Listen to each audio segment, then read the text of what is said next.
Okay, so this video is about a very serious subject, which is the death penalty, and my stance on that.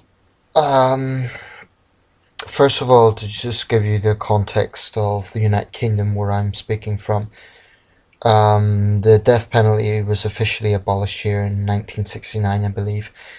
The last executions, there were simultaneous executions at Liverpool and Manchester prisons, were in 1964. So it's almost 50 years since we've had an execution in this country.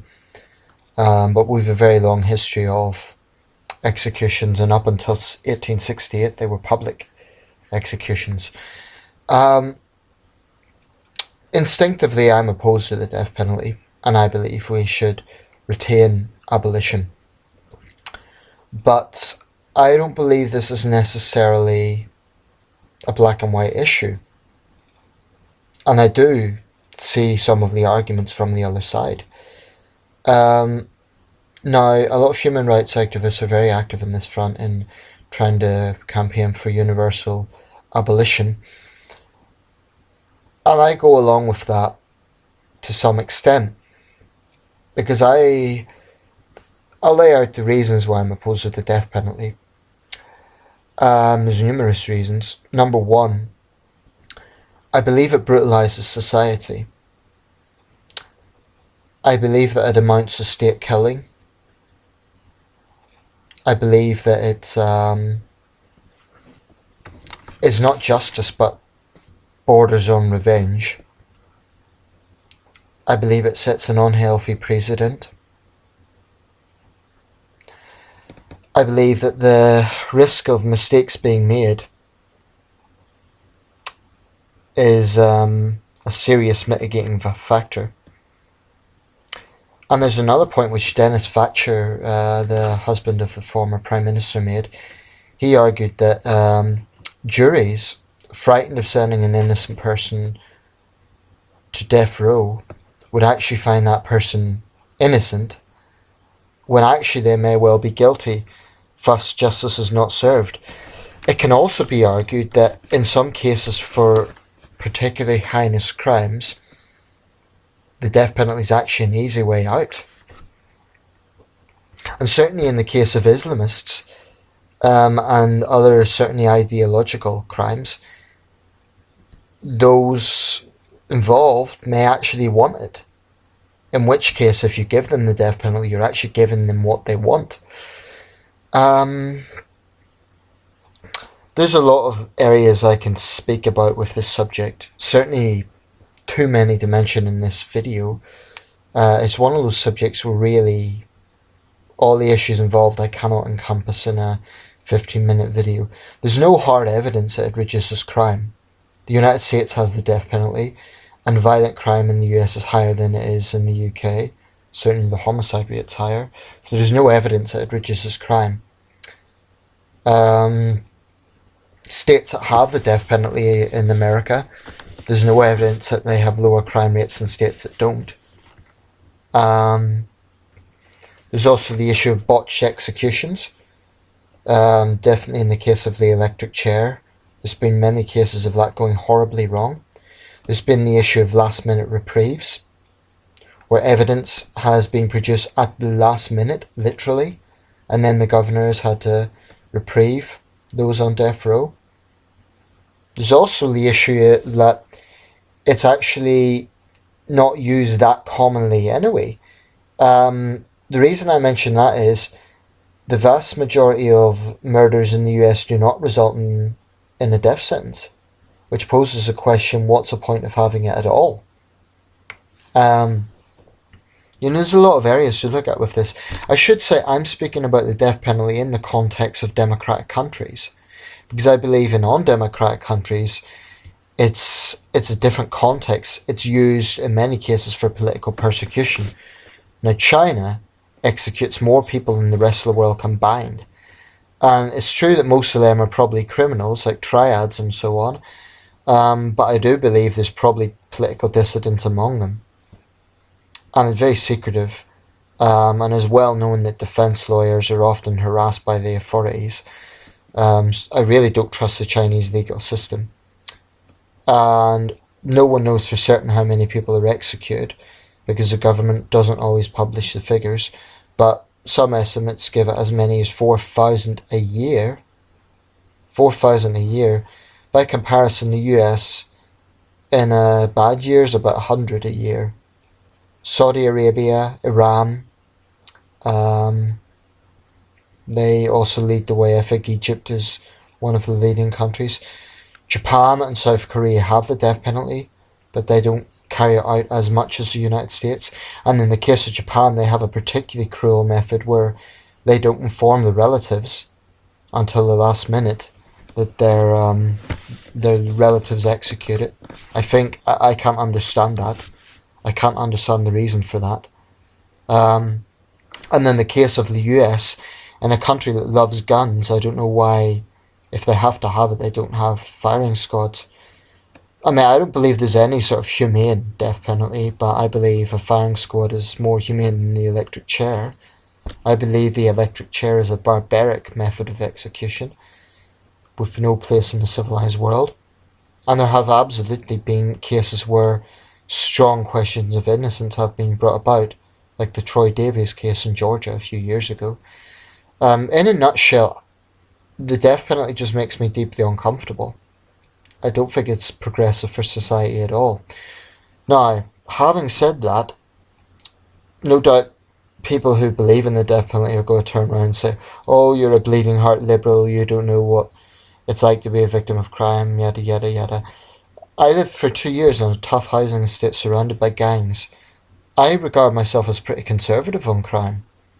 And it isn't a straight-cut case of left versus right, because the right-wing former President of France, Nicolas Sarkozy, who was an arch-conservative, he was opposed to the death penalty.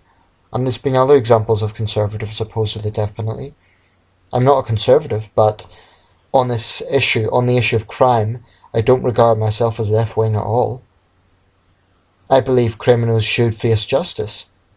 And I do criticise those human rights activists who don't acknowledge the suffering of victims and who use a sort of language to imply that they are opposed to all punishment. I think they need to change their language. I understand their arguments, but I do believe that some of the language they use is misguided, and it implies that they are soft on crime. And to me, the rights of victims are a very important part of human rights, the right to live in freedom and security.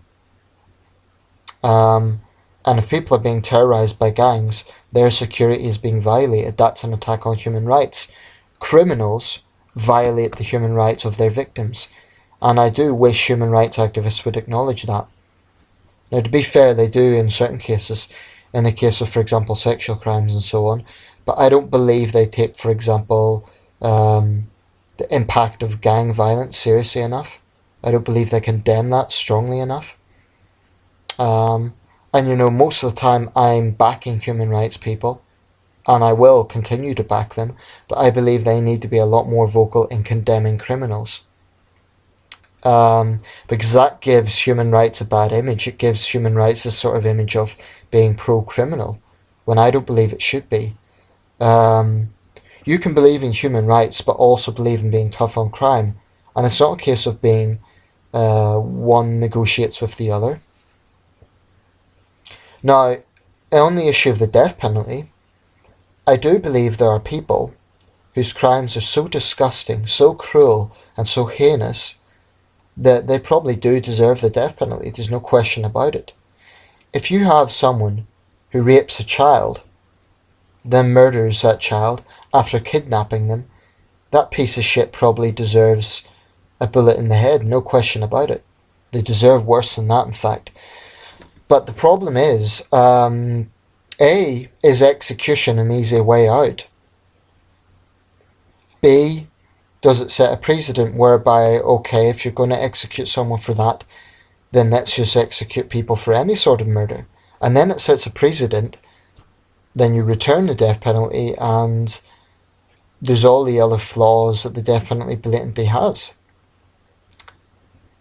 I just believe that I believe for those sort of crimes, for those particularly cruel, disgusting crimes, I support a whole life tariff in jail, maybe with hard labour, and the inmate must suffer the consequences. I believe actually execution is probably the easy way out. There are some crimes that are so cruel, so disgusting, and so heinous that only a severe punishment is a fair punishment.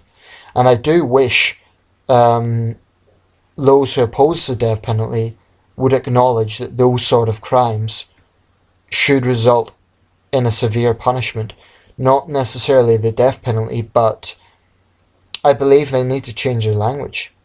If they cannot rationalise that a child murderer, a child rapist, an arsonist who's killed an entire family, terrorists, those sort of crimes, those sort of extremely destructive, brutal, cruel crimes, if people cannot rationalise that those sort of crimes must result in severe punishment, then they've got a problem. And that sort of left-wing nonsense I've no time for. But you do not have to be a left-winger on the issue of crime to oppose the death penalty. I have issues with the death penalty, and my instinct is that I oppose it. I'm not absolutely black and white on this issue. My instinct is that I believe it should continue to be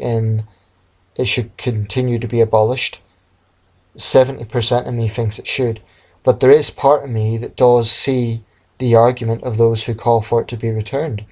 Now, I know recently in Mexico, because of the very vicious drug war going on there was a poll taken of Mexicans, and a majority wanted a return of the death penalty.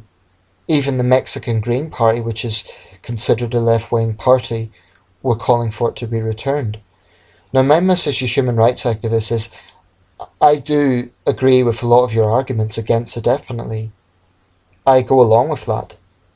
And I have a lot of respect for human rights activists.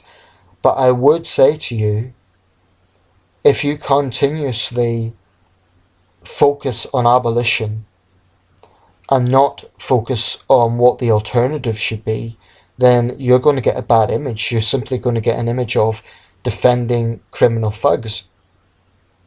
Criminal thugs rob the freedom of their victims. They violate the human rights of their victims. And it is a bit hypocritical to shout about human rights for criminals whilst ignoring the fact that those criminals are violating the human rights of the victims. Now, I'm not suggesting that human rights activists don't acknowledge that, but I don't believe they focus on it enough. It's one thing opposing the death penalty, and there's very good reasons to oppose it, but I believe if you oppose it, you have to support alternatives. And I'm not talking about the death penalty as used as a political weapon, as it is in totalitarian states. I'm talking about the death penalty used in democratic countries, where generally it's not used as a means of political persecution. It's used solely for criminals. If you oppose the death penalty, I believe you have to support and propose alternative punishments. And there has to be punishment where there is a crime against a person. There has to be. And in the case of heinous crimes, it's hard to argue against the death penalty, quite frankly. I still have an issue with the death penalty. My instinct is it's wrong. It's state-sanctioned killing, and it's an unhealthy precedent. It brutalizes society. Especially methods like the electric chair. I'm deeply uncomfortable about that. But I believe if you oppose the death penalty, you have to support alternative punishments and actively say that you support those alternative punishments. And as much as I respect organisations like Amnesty International, sometimes my concern is they focus too much on the abolition factor and not enough on suggesting what they believe the alternative punishment should be. Because whatever way you look at it, crime destroys lives, criminals must be punished. So in conclusion, my instinct is the death penalty is wrong, it doesn't reduce crime, and it brutalizes society, and is deeply flawed. But criminals must face punishment.